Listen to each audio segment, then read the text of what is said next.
Friends, if you love a good rom-com with fun pop culture references and fantastic main and side characters, get excited because I am thrilled to be talking with Ellie Palmer today. Welcome, Ellie. Hi, thank you for having me. It is so great to have you. So, I loved your books, and I can't believe these are your first two published books. I have a super long TBR list, but it was the Abby Jimenez blurb that I went auto read. I love her Rex, and it did not disappoint. But many may not know you yet. So, can you share a little bit about yourself and your journey to becoming a published author? For sure. Yeah, I'm Ellie Palmer. My first book is Four Weekends and a Funeral, and my upcoming novel is Anywhere with You. Both romantic comedies, both kind of have that like these rom-com energy. That's kind of where I first fell in love with romance, was like the While You Were Sleepings, the Nora Ephron. And so yeah, so I just started writing these books trying to kind of capture that kind of that energy and that spirit while also grounding it in stories about women going through some things that felt very realistic to experiences I was having or women in my life were having. And just kind of getting back to that feeling of a romantic comedy can be about fun and joy and happiness, but also about like female friendship and figuring yourself out and that self-discovery element as well. All of that is why I resonated so deeply with it. Can we start with your writing process and how you come up with some of these ideas? I know you mentioned either experiences from yourself or the women around you. Do you come across like a real life situation and go, ooh, that's a great concept. I'm going to backlog that for potential situations you want to write about? Oh yeah, I mean, I have like the most chaotic notes app that anyone has ever had, where there's like ideas in there where it's like working girl but different. It's like, all right, hopefully I get around to it at some point. Think of what makes it different. But I kind of like I'm inspired by media, things that I'm kind of like enjoying taking in. I love genres that feel like they're not necessarily romance coded and kind of thinking like how can we inject romance into that? It's like that's one notes app that's always going. And with Four Weekends and a Funeral, I personally was experiencing I some of the things that our character experiences, where I am positive for the BRCA1 genetic mutation. I was undergoing a preventative mastectomy, and just like thinking about myself and my body and kind of how this has changed the way that I view myself and my health. And I was kind of wondering why I haven't seen anyone like that in romance. Romance is one of those genres where we see so many experiences reflected in the most like lovely, joyful way. And it was a time when I think I could have really used that. I could have used a character who had this experience, and it was the beginning of a story of joy and laughter and the beginning of their happy ever after, rather than like this threat in the distance. And so I just kind of put that away in my notes app of like, that would be something to maybe delve into at some point. And it wasn't until I was sort of revisiting an idea I had had that I had no idea what to do with, which was a woman showing up to her ex-boyfriend's funeral only to discover that he never told anyone that he broke up with her, and everyone thinks that she's still like the girlfriend at this event. And I was like, I don't know how I could possibly make that fun or what do I do with that? And it wasn't until I was kind of rewatching one of my favorite rom-coms, which is While You Were Sleeping, Oh, that's which such a it's so good. It takes the most ridiculous premise of all time, which is that she gets mistaken for a man in a coma's fiance and like makes it very fun and joyful, but also this really gorgeous story about like loneliness and grief. And it kind of inspired me, okay, well, that's not so dissimilar from this kooky idea I had. And I also have this story about a woman who is feeling a bit like an imposter at a funeral. Is there a way that I can incorporate this other thing that I've been experiencing, which is at times I felt like a bit of an imposter in my own health journey? And like, how do I combine those two feelings to make a kind of funny, zany book that has like a lot of heart and is rooted in these really real feelings people might be experiencing? How long have you wanted to write a book? Has it been like your, oh, I want to do this, and then you finally did it? Or was it like, you know what? We're just doing this. It, It it was a was quick definitely, turnaround. I definitely was that kid that told everyone I was going to write a book. And so it's become like a family joke where they're like, where's that book you said you were going to write for the last 15 years? It's like, I'll get to it. I'll get to it. But It's kind of one of those things that I always play around with. I will like have a journal and I'll just think of a couple of like lines of dialogue or just kind of a premise of an idea and I'll write down a few pages and then I moved on. I kind of never really thought I was going to write a book. It wasn't until I kind of had this idea that wouldn't leave me alone that I felt like, hey, why don't I just sit down and see if I can do it? No one has to read it. Let's just see if I can actually take this story from beginning to end, kind of using the inspiration around me that all these stories that I really loved. And I think it helped that it was around or December. So I was watching a lot of Hallmark movies at the time.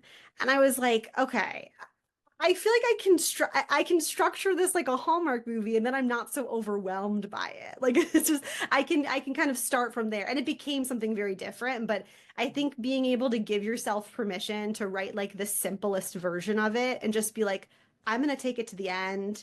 It doesn't have to be the next great American novel. It just needs to be done. And then giving myself permission to do that, like I was able to create something that I really loved and was like, I mean, I could work on this more and I think this could be something special. Well, I love so many things there because I feel like we often, especially in motherhood, we kind of go, oh, well, someday I'll do that. And we forget about those things that we really wanted to do as a kid. And like starting this YouTube journey was just kind of this, oh, you know what? I'm just going to do it. To your point, we're just going to start. We're going to start, we're going to do one and then we'll go from there. And I love it because your book was fantastic and it's out in the world and we all get to read it and enjoy it. So I love that. So obviously romance books end in a happily ever after, or that's what we expect. Is there a specific hope that you write with for your readers as they go away from them? And I know we've kind of touched on that for what you wanted to write for. But is there a specific hope that you hope people walk away with? Yeah, I mean, I always am hoping that people can see that they themselves are worthy of love and are worthy of the kind of love we read about in romance novels. And I think that people who maybe don't read romance novels have this preconceived notion. It's like, oh, all the heroes are perfect, and it's like, you know, the women get to have this fantasy of a man who is like completely without flaws. And I just don't see that in romance. I feel like we often see two very flawed individuals like figure out how to communicate in a way that I think is actually very healthy and maybe very helpful for readers to kind of see people overcome miscommunications, overcome preconceived notions of each other, and have to actually listen and learn about each other. And I really love that about the genre. And I feel like that's something that I love seeing readers take from that, this ability to, okay, I can be the messiest version of myself. And so long as I am like working on myself and you know, figuring out a way to move forward and I'm open to loving someone else in the same way I want to be loved, we can find that. We can get to that happy ever after. Yeah. Oh, I mean, we'll talk more about this, especially with Anywhere with You, right? But I mean, we all as humans at the end of the day want to be seen and loved fully seen, right? We don't want Mhm. to put on that mask. We don't want to feel like we have to be someone else. And yeah, everything you're saying, I'm like, yes, yes.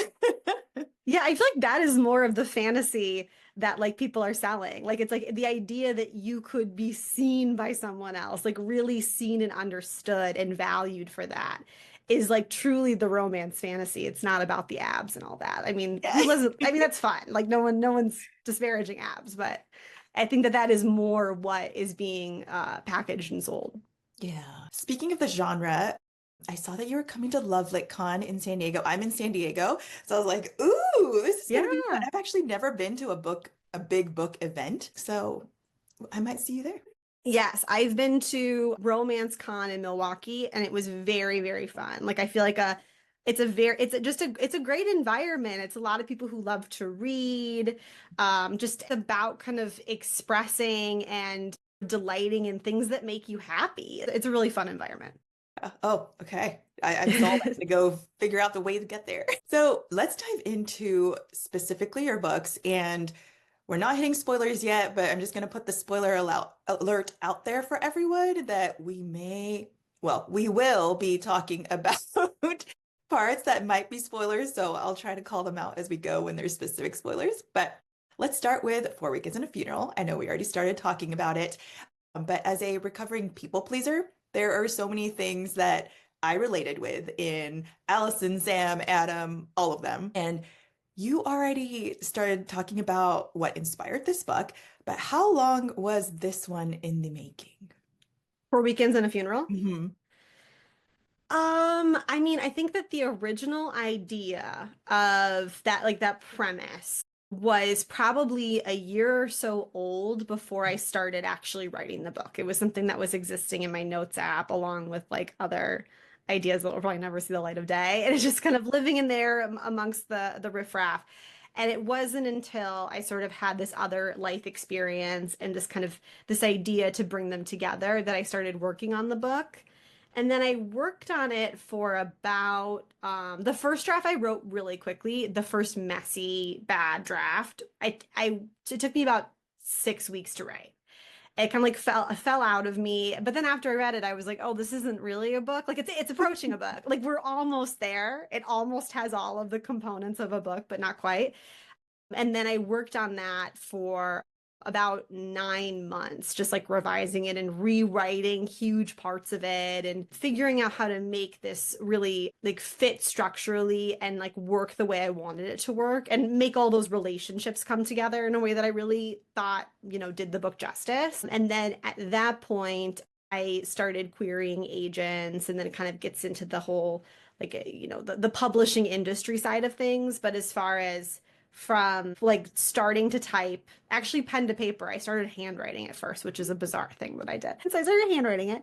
So from pen to paper to like when I was like done with the first draft and sending it off into the publishing world, that was 9 months. And then I edited it for another year and a half with an editor before it came out. Yeah. I think we just never appreciate how long this process is, for authors. And so thank you for all the different Yes, first books are like long. The uh second books, it's like you have to move those really quick. But ah good mhm. to- how I guess how long was Anywhere with You? I started writing it. I think it was about, I think I had about 6 months where I was writing it and then also editing it afterwards. And I kind of lucked out because I I was editing that book when people started getting advanced reader copies of 4 Weekends and a Funeral. So I got to write all of that book without knowing what anyone thought about me, which is like a true gift. Like that is kind of what makes second book so tricky, is you have all of the voices in your head of what everyone thinks about your first book. And even the good stuff can get in your head. And you're thinking, well, they loved this and that's not in this book. Should I add that back into this book? And you can kind of get derailed. But I was able to write all of Anywhere with You in a Vacuum. And so that was kind of why I kind of kept that timeline really tight, because I did want to be able to do that. And so much quicker. It's kind of that like old saying where you have your whole life to write your first album and then you have 1 year to write your second. It's a bit of that kind of thing. uh so if we go back to, I know you shared that the BRCA gene is something that you personally went through, and I was reading that going, oh my gosh, that's a huge thing, right? And even if people are not dealing with that specific scenario, it's always this, do you want to know or do you not want to know? And if you know of something that is a risk, what is that right decision, right? Hmm. Is there, I guess, a message that you wanted to share with people, what you were kind of thinking through? Yeah, I mean, I think with BRCA in particular, the recommendations change over time. Of course, please consult your doctor. Do not listen to me for medical advice. But I believe my understanding is that like the prevailing recommendation right now is if you have the genetic mutation, they want you to take some sort of action. And so there are many things you can do. But it feels like this idea of, well, you have all of these options and all these choices, but you don't feel like you have the choice not to act. And so I think that's kind of, it can feel a bit like you're trapped without choices, but you also have to make a million tiny decisions. And that was something that I found to be a kind of one of the most overwhelming parts of it.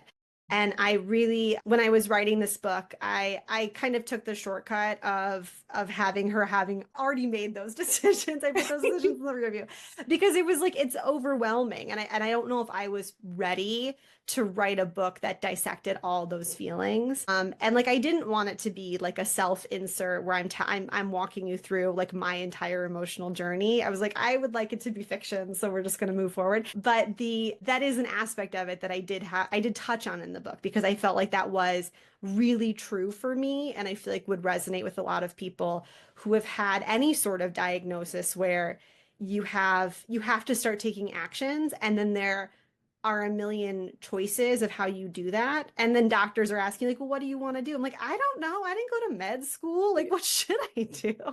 And it's a tough place to be. And it's like that medical fatigue can be really traumatic. Yeah. And depending on the doctor, you get different responses too, right? So who's the right Hmm. person to listen to? Yeah, Yeah. you see multiple doctors for these things for a reason, where you want to get all those different opinions and kind of figure out which one resonates with you. And it's a lot. Yeah. This is also why I thought about doing like the genetic testing for different things. It's out there. It's easier for people, right? And I go, oh, Hmm. do I want to know or do I not want to know? Hmm. But thank you for sharing that though. Of course.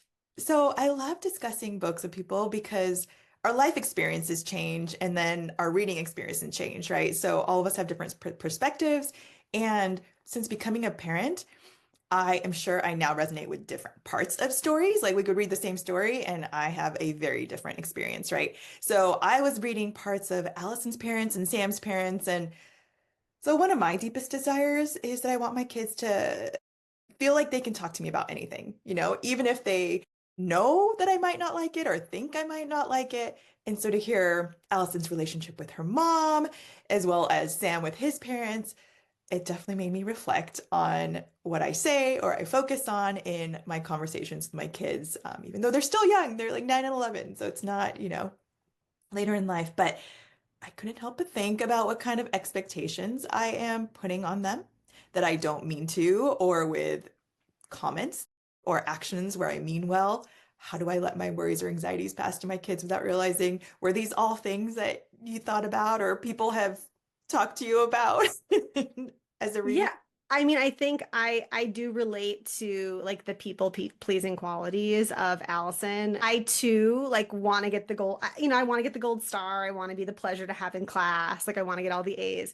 And so I think that that can translate as an adult as you kind of wanting to give people what you think they want from you.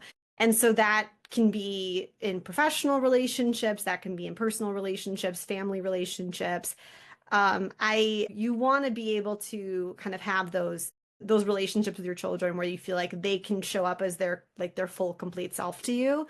But that is something that I just think is a human thing where you want people to see the best in you, and you want it to be what you think they want. And so I kind of had that being a common thread between these two characters that were complete opposites in many ways, but had this shared experience of wanting to have this like relationship with their parents and maybe not being as communicative with them because of it. And so I liked that shared experience between these two opposites because I do think that is a human thing that even people who on the outside look like they don't care about anything and they're just here for a good time. It's like they care about things and they have people in their lives that they're trying to impress and they don't want to let down. And that's something that I do think about a lot. Yeah. I definitely thought about my mom with the Allison's mom. Love her. She loves me, but she's very persistent in asking about things. She thinks about a certain thing. So sometimes I have to tell my mom to back off. I'm like, is that going to be me someday? Am I going to be bothering my kids? I don't know. Oh yeah, no, that's gonna be me like over the phone with like they're hearing the three-ring binder, like the clip, and I'm like, I've got all these articles of all the things that we should discuss on this phone call. Like I have to rein that in. Yeah, yeah. So we also have to talk about some of these fun pop culture references throughout your books, because I highly enjoyed them being I don't know, elderly millennial, I think is where I fall. But we have the Jack and Rose Titanic references that definitely spoke to me and pulled me back to my high school days. Like, when was that? And then I was also flashbacking because in Anywhere with You, there's references to email addresses, right? And like, oh man, I remember when we created these email addresses thinking, or chat names, thinking they were fun. And now we're like, oh my gosh, what was I thinking? Or Facebook days, right? I remember when that first came out and we're like, do you have Facebook? Do you have Facebook? Um, do you think about all these different fun references? Do they just pop into your head? How much do you think about adding these in? Yeah, I mean, I do. I feel like I am someone who just really loves like media and pop culture. And so that's kind of part of the language that I'm communicating with other people in my life is just through making these sort of references to different like jokes and pop culture references. And then for Anywhere with You in particular, I really wanted that book because we have these two different timelines. We have one in the past, one in the present. And it's really about this like core group of friends throughout these two different timelines.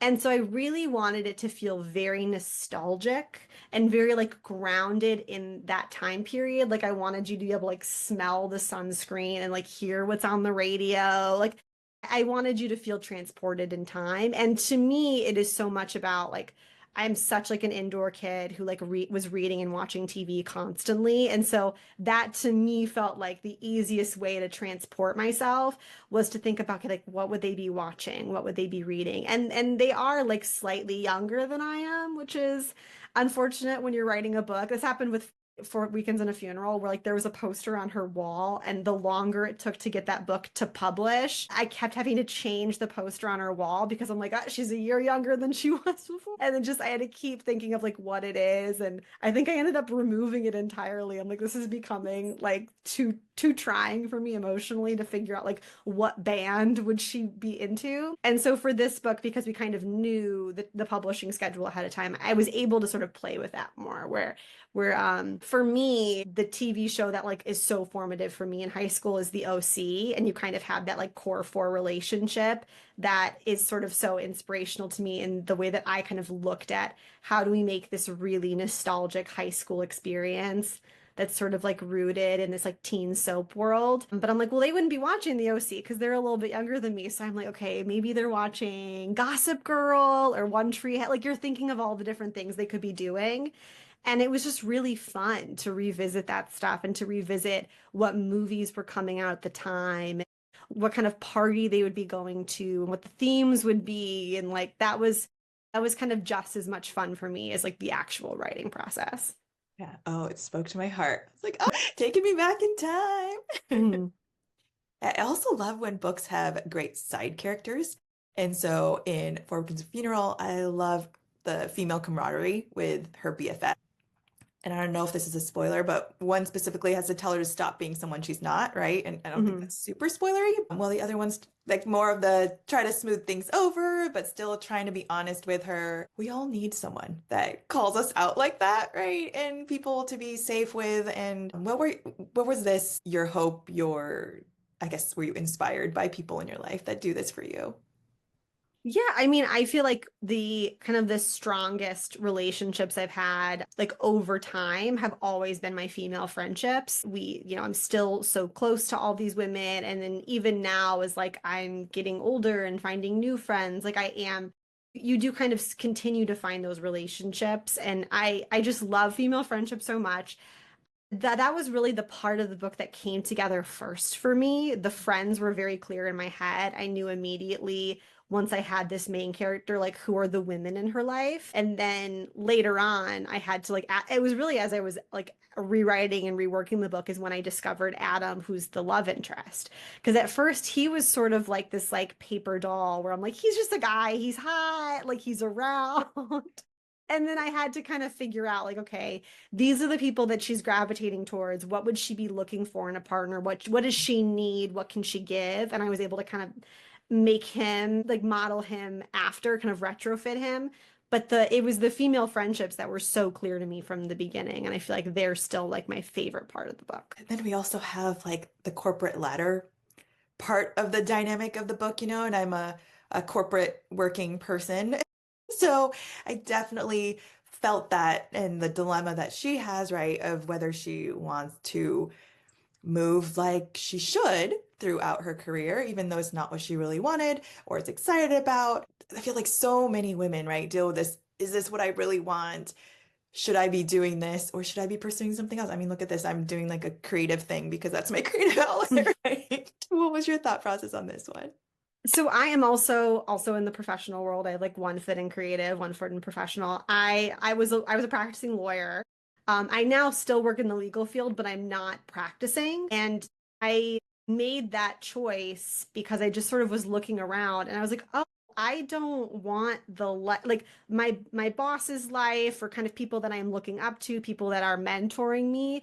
I don't think I want their career. And so like, what am I doing? And so I think that giving myself permission to we're told to be like ambitious and that if you're not kind of striving and moving for the next thing that is some sort of negative trait. And I think I really liked the idea of her being someone who really loves her job but maybe wants something slightly different than she thinks she's supposed to want out of her job.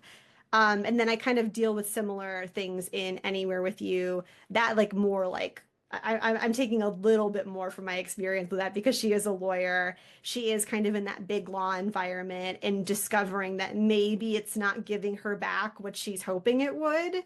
And kind of how do you move forward when the career that you've been striving for is maybe not bringing you the happiness that you had hoped? And so I kind of wanted to explore those themes through fiction because it was something that I've thought a lot about, and I'm noticing a lot of other women in particular in my life who are having very similar experiences where climbing the corporate ladder and like striving and leaning in and doing all the things we were told to do is not getting them what they wanted. Yeah. Yeah. And I definitely resonated with like her phone that kept continuing to go off, right? And being so tied to your technology and feeling like you have to answer all these work emails. So I worked at Apple for 18 years. And so the devices are things that were just part of working life, right? And not to say that I don't love my devices because I think there's great things about technology, but yeah, it just made it very, very easy to stay connected to your work. And I think that is something different that people deal with now with all this technology versus before, And so it made me think a lot about that too.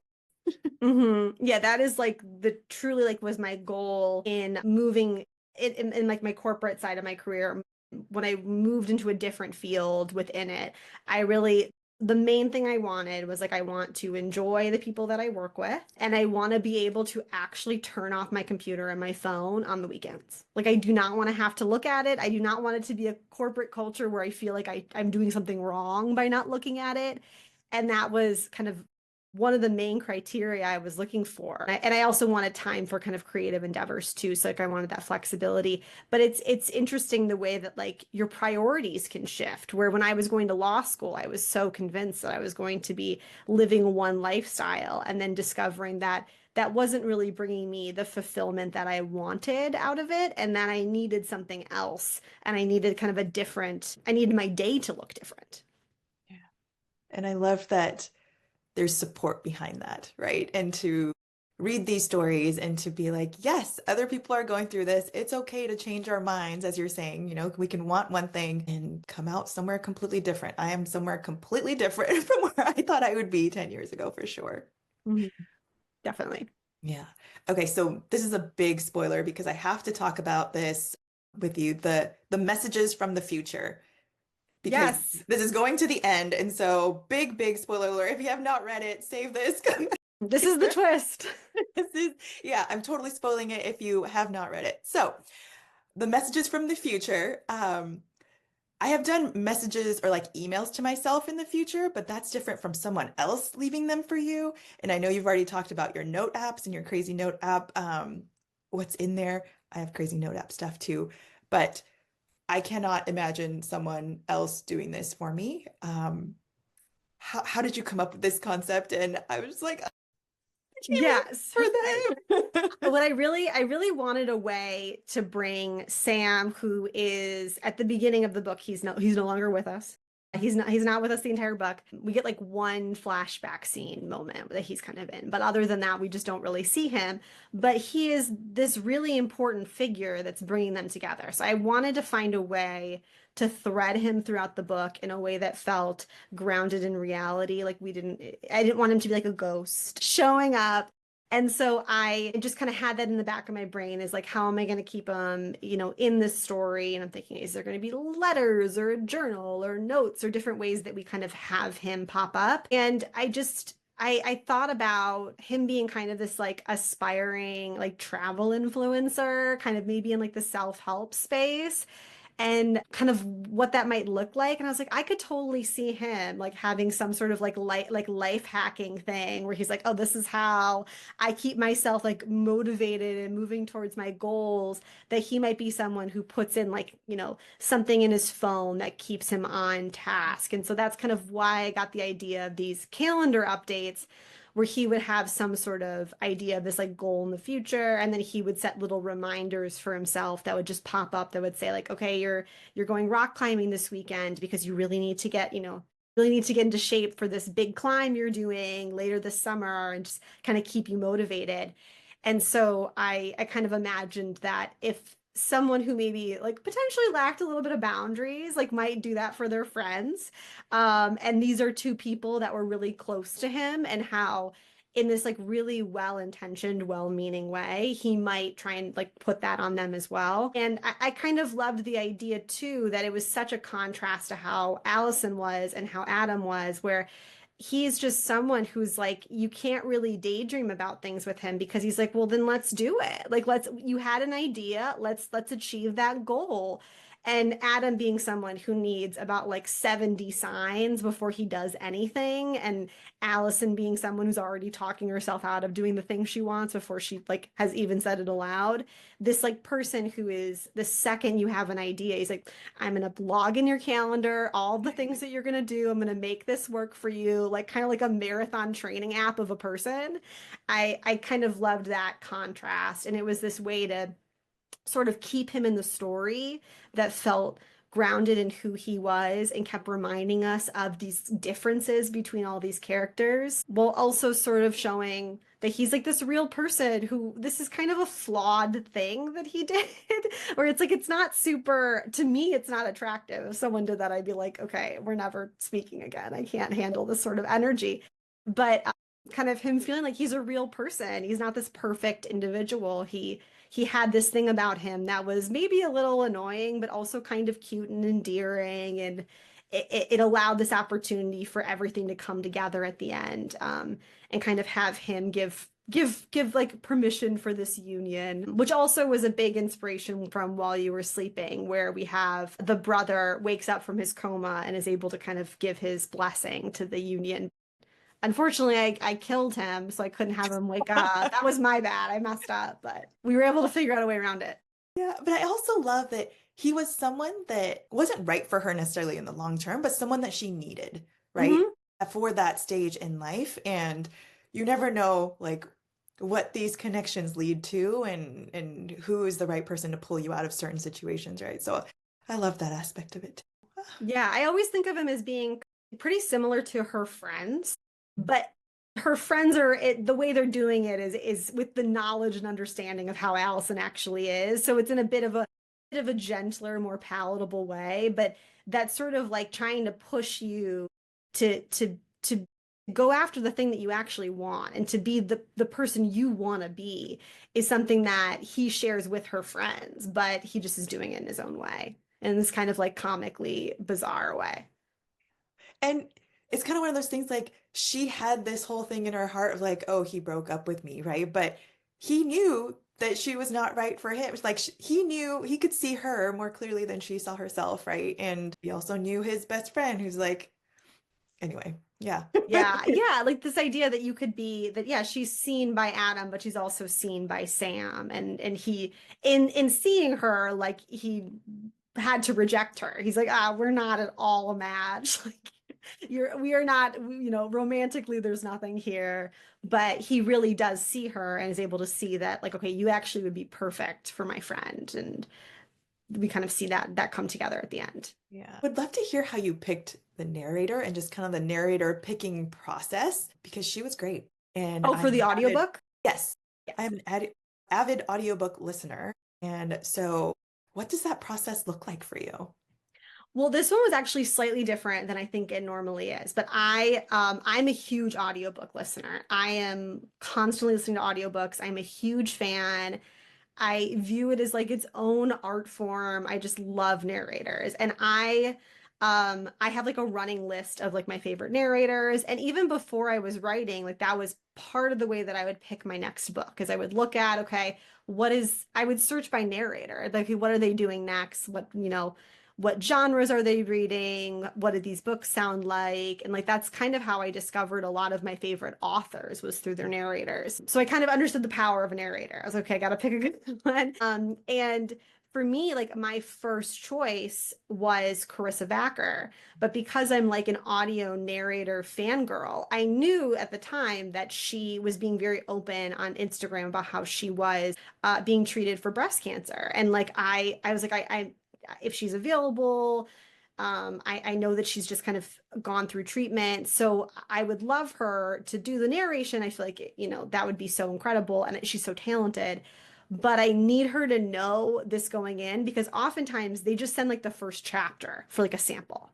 And then they read the first chapter, and in the first chapter there's no mention of BRCA. So I'm like, I need her to know going in that this is a major aspect of the book, and I want her to be comfortable with that before we move forward. And the producer who was working with me was a good friend of her and was like, I also think she'd be perfect for this. How about we just reach out to her directly? I send her the book, I let her read the book, and she can decide if she wants to do this or not. And so we didn't audition anyone else. It was really just like, it's Carissa or nothing. I mean, if she didn't want to do it, I'm sure we would have gone back to the drawing board. But it was like that was our only choice, really. And she read it and she was willing to do it. And I was so glad, because I truly can't imagine anyone else reading the book. And I've just loved working with her so much. Oh, I didn't know there was such a story behind it when I asked because I was just curious about the narrator picking process and how involved you get to be. But I love that. Mhm. I love that.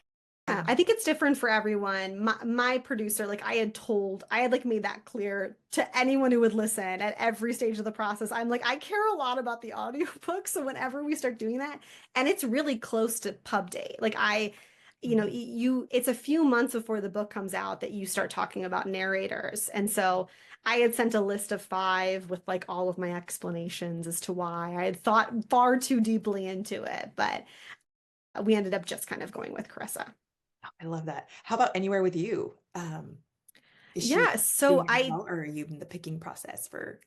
so I think we'll probably be announcing this shortly. So maybe by the time that this goes up, this will be already available information. If not, I apologize. But Chris is going to read the second one too. She's going to read Anywhere with You. So I'm very excited about that. Yay! Okay, let's start talking about Anywhere with You since we're getting there. I was so excited. I got the arc on NetGalley. I think I squealed, and my family just looked at me. And our whole family is a family of readers, but they still like to make fun of me when I get books that I'm really excited about. So, can you tell us what inspired this one? Yes, so this one was inspired by, Mm. it was just sort of like a lot of things that I just was really interested in, kind of coming out of 4 Weekends and a Funeral. I really wanted this book to be very fun and kind of like nostalgic.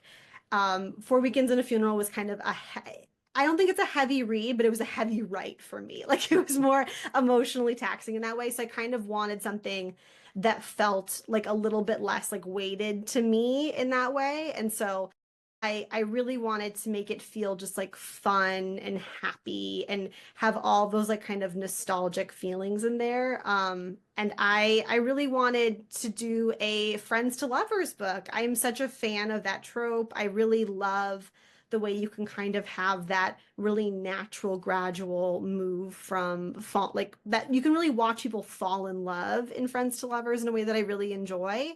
And so I wanted to kind of capture all of those feelings. And my 4 Weekends and a Funeral is a winter book. And so I wanted to do a summer book too. So it's kind of like all these things together.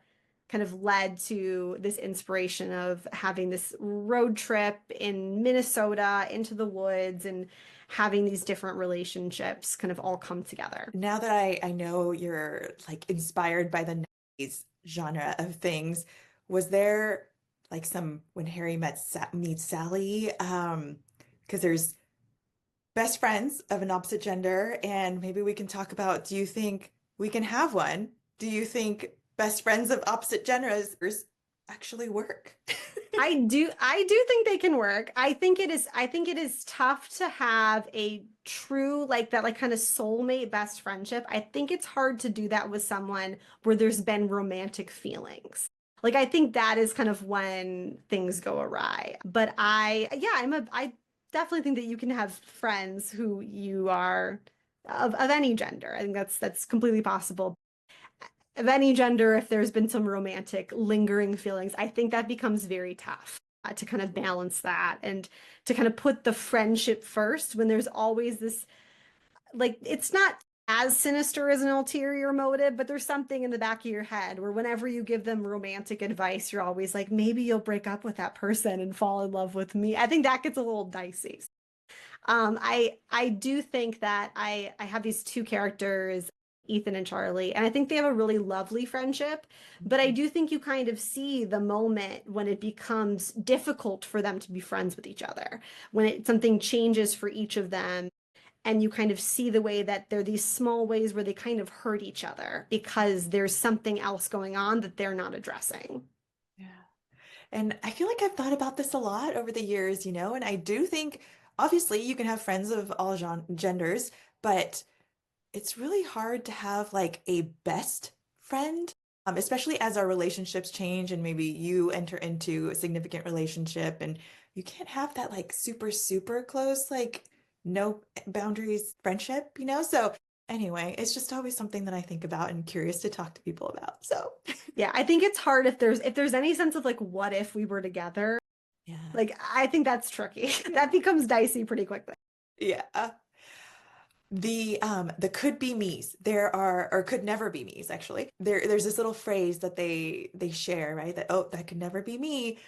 Were so painful and heartbreaking for me in the different scenarios.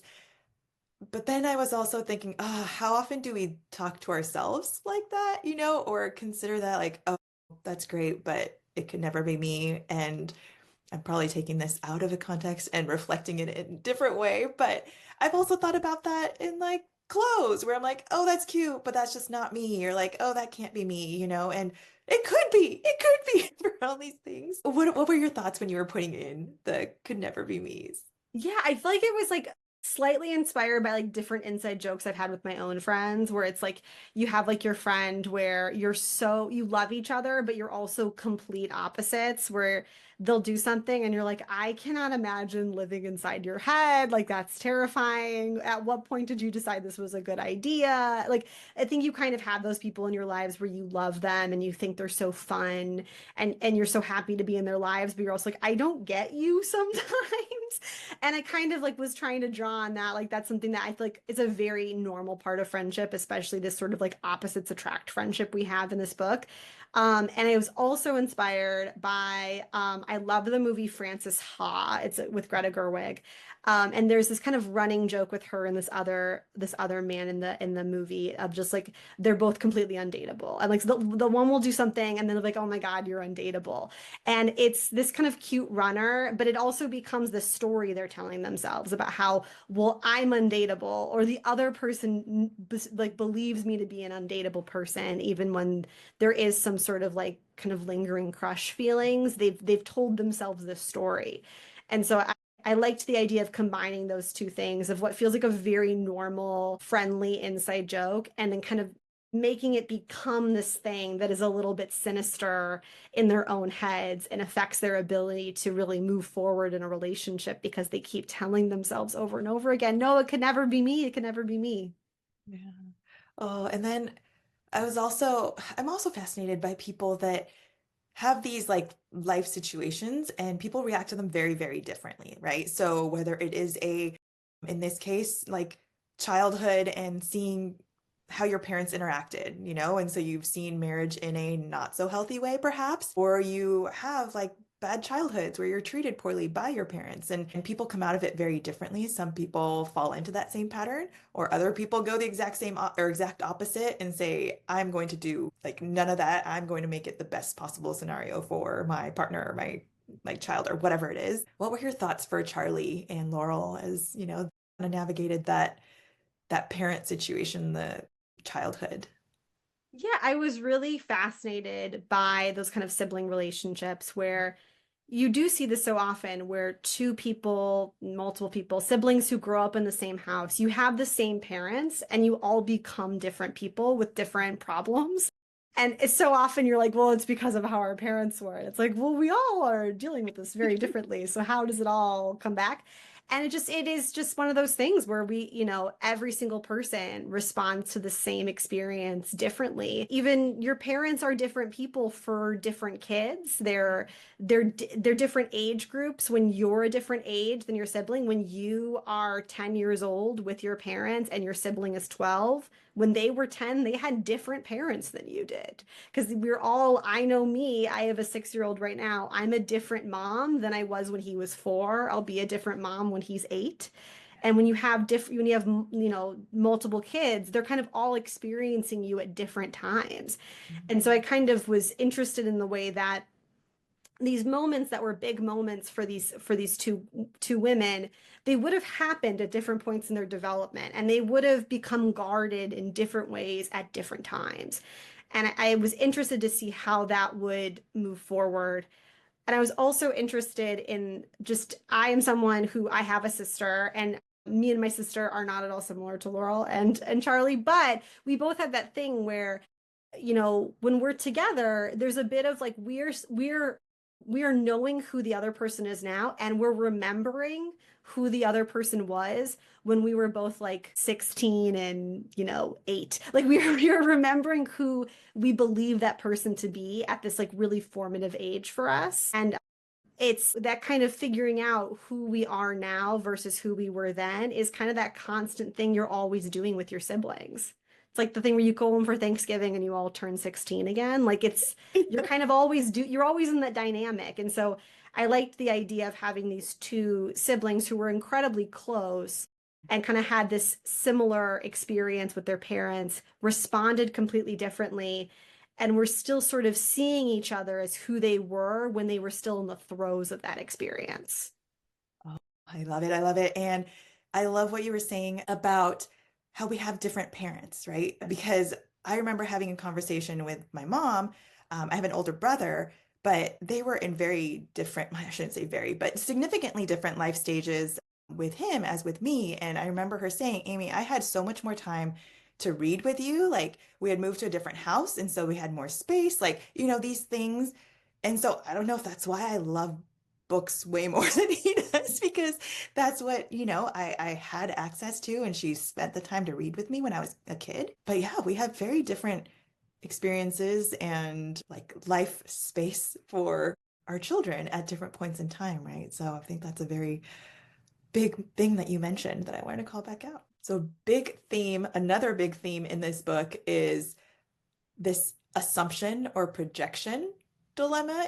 Like I couldn't help but analyze how much we project onto others, like what we want for them, what we think they want from us. And in the end, like we said at the beginning, is like our biggest hope is to be seen and loved, right? So we all make these assumptions. And I have this thing from a child where look what happens when you assume, like you spell it and you make an ass out of you and me. Like that's I don't know if you ever heard that Oh saying yeah, as a yeah. child. Okay, okay. It's not just me. Mhm. But that has stuck in my head. So I'm like, oh my gosh, there's so much assuming from all the different parties. We all do that too. But um, we love talking about helping moms thrive, which includes good communication, right? Which is the key to any good relationship. How can we assume less or project less onto other people? I mean, I'd love to be told this answer as well. I mean, I think a big thing is just listening and hearing what someone is actually saying versus I personally am someone where I feel like the more I say in a situation, the more I can help a situation. I don't know if it's because I'm a Gemini or whatever personality test I've taken that I'm sure this is the same thing. I'm definitely like a talker. And that's something that I've learned just like in a marriage and as a parent, where if I can just like stop talking for like 10 minutes, that often solves a lot of the problems where, I feel this impulse to be heard and understood, and so does everyone else in my life. And so, kind of correcting that balance a bit, I feel like can help with removing some of those assumptions and preconceived notions. Because when I'm jumping in to start talking, it's because I'm assuming I know what the situation is. I'm like, I've already got this figured out. Let me tell you what we'll do. And just taking a step back and thinking, okay, I maybe don't have all the information. Maybe I should collect some information and like change my mind and think about this in a different way. I feel like that's something that I'm constantly working on. Yeah.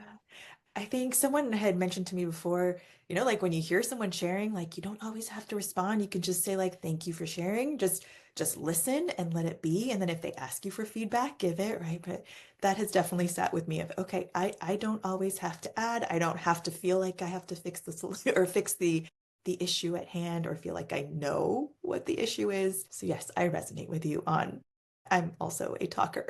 Yeah, it's like someone asks a question, you should like, I'm supposed to have an answer to the question. It's like, well, I don't have to just, make something up or try and work around and keep talking until I kind of find some explanation. I can just like let the question sit as something that we both don't know the answer to. And I think that's something that has come with age and feeling a little bit less comfortable, like with not being the A student in every moment and like having all the answers. Yeah. And what works for us might not work for them, right? We're all kind of different. Let's get into some quick fire questions if you're up for it. How about five maybe ish? We'll go there. I'm good. What are you reading right now? It could be multiple formats. We talked about audiobooks and Kindle and whatever it might be. What are you reading right now? So I'm reading Fun at Parties by Jamie Harrow. She wrote One on One, which was like a March Madness like book with these two people that worked at a college, and it was very fun and very like grounded in the world of college basketball that I really loved, and so I'm excited about her next book, Fun at Parties. I also am a big fan of Maya Ariel, and she had a book that just came out, No Ordinary Love. And I had read it in print a while back and just absolutely loved it. It sort of has like Mariah Carey, Derek Jeter energy. Like I don't know if you remember Oh, that little relationship that inspired some of the greatest Mariah Carey songs of all time. It sort of has that energy, and it's on audio. It's out in the world. It's on audio too. So I'm listening to the audiobook of that, which has been just a really fun treat. love it. So I heard you're quite a reality show TV person.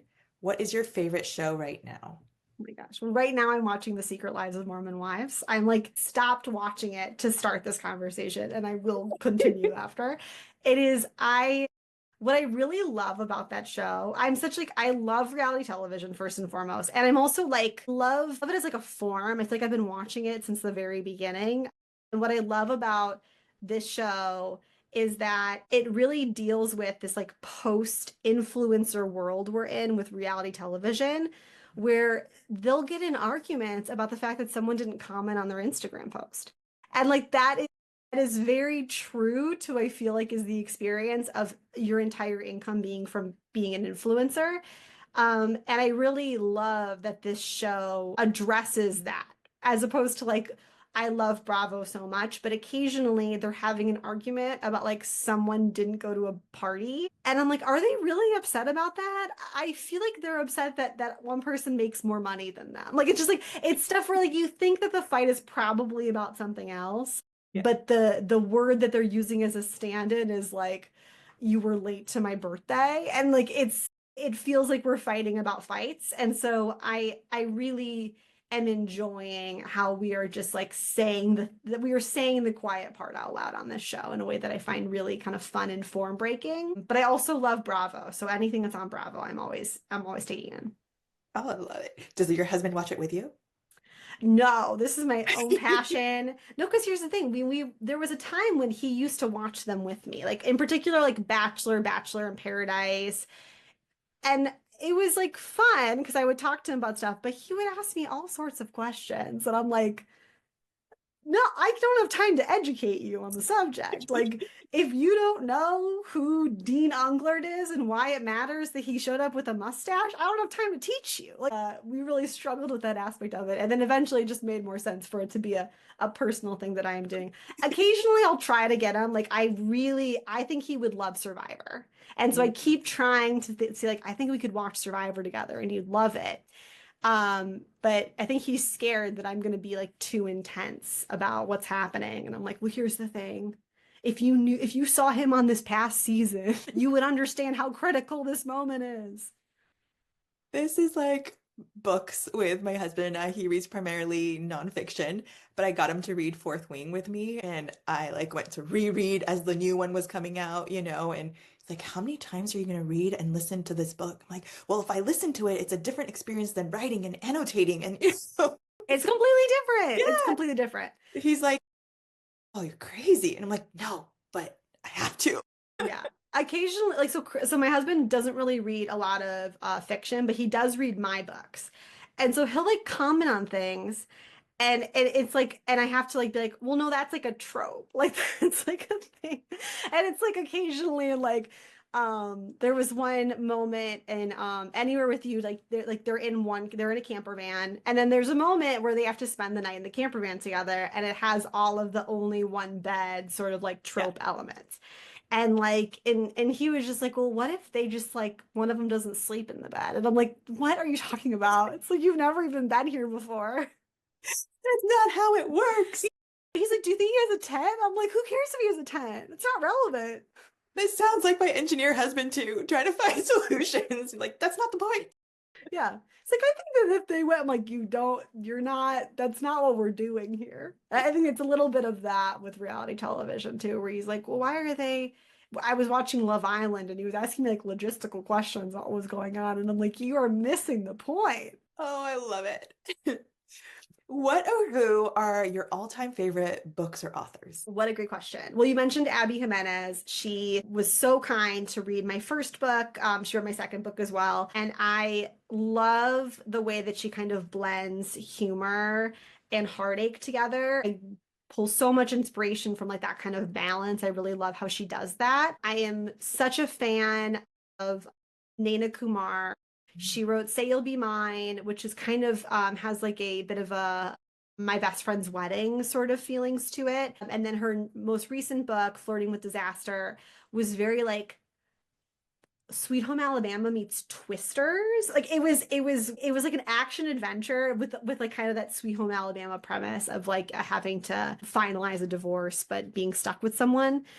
And I really love what she's doing, where she's blending these sort of similar, like kind of these like the kind of classic rom-com premises and making them feel very fresh and new. I'm really enjoying her writing too. I have not read any of hers, so I need to go add it to my Yes. ever long TBR. Yeah. And if you're a fan of historical romance or have seen like Bridgerton or like maybe I'll try historical romance, Alexandra Vasti is like my favorite historical romance writer right now. She does this phenomenal job of writing really just absolutely hilarious heroines and just like really fun banter and exciting situations. And the characters all have this, it's all very like feminist and forward thinking. And so if you're a fan of that aspect of Bridgerton, where it feels like we're kind of dealing with some more modern topics and mixing them into this setting, she's really doing that in a way that I think is really fantastic. So that's another person I recommend if you want to try that subgenre. So I had another question that was going to be, what is a book you wish more people knew about? Would it be one of these, or is there a different one that you're like, I wish people were talking about this? That is a great question. Let me think. What is a book that I wish more people were talking about? Yeah, I think it would be one of those. I think it would either be, well, I'm always trying to talk about Flirting with Disaster with people because I'm like, I just watched Twisters 2 nights ago. And I was like, the fact that they didn't kiss is criminal. And so I think that if you felt that way, you should be reading Flirting with Disaster. And I also, and I'm always trying to get, whenever Bridgerton drops a season, and I have all of like my friends, you know, in real life who are not like, who read, but are not like steeped in romance the way that I am, who are like, oh, I wish there were books like Bridgerton. And I'm like, there are, like, I'm telling you. And so I think that is like, if you're, you know, when the next season of Bridgerton drops and you're like, where do I find more of this feeling? You run to Alexandra Vasti. Like she's doing it for you. Love it. I gotta go. I gotta go. It's like, go take care of that. Yeah. What is your favorite thing about romance books or the romance book community, romance writer community? I love how everyone really shows up for each other. Mm. I mean, it's been so fantastic, like meeting all these writers in person who are people that I started writing with around the same time, where we kind of came up together and like we've really have these like really close bonds now. But then also people that I love and admire, and meeting them in this kind of setting and truly feeling so welcomed by them. Was so lucky to do the conversation for Christina and Lauren. They're an author duo, Christina Lauren. I did their conversation when they were in Minneapolis, and they were so like normal and cool and welcoming. And I'm like, you have written so many books that I have obsessed with for years. Like, Love in how Other are you Words so was like normal? a favorite of mine. I'm like, okay, love in other words, change my brain chemistry, but I guess we'll just like talk about whatever we ate for dinner. Like it was a very normal conversation. They're just so lovely. And so many people that I've met through this process, and just like how everyone is, every single person I've met is like, let me know if you need anything. Like it's just like it's very like there's very much like a we're here for each other and we're helping each other out. And it's a really lovely environment. I love it. I love it. I love it. How or what else would you want readers to know about you? What do you want to leave with them as we finish out? I don't know. Like we covered a lot of topics. I don't know if there's anything else to learn about me. Maybe they need to know less about me. Oh, Yeah, I no, would. I feel I just if you know, I hope that they enjoy the books. I hope if you're a fan of that sort of like 90s rom-com, 2000s rom-com energy, but are also looking for some other like themes mixed in and kind of that sort of emotional growth arc, I think that you might find something that you enjoy. So please pick up the book. Go get it, guys. They're fantastic. Where can people connect with you further? I'm on Instagram at Ellie Palmer Writes. I talk a lot about reality television and my books and my friends' books and like other things that I care about on Instagram. I have a newsletter that I should write on more. I don't do it enough. So maybe I'll start writing on that a little bit more. But there's that's on Substack, Ellie Palmer Writes on Substack. And yeah, I think that's pretty much everywhere to find me. Thank you so much for chatting with me, Ellie. It has been such a pleasure. Yeah, thank you for having me.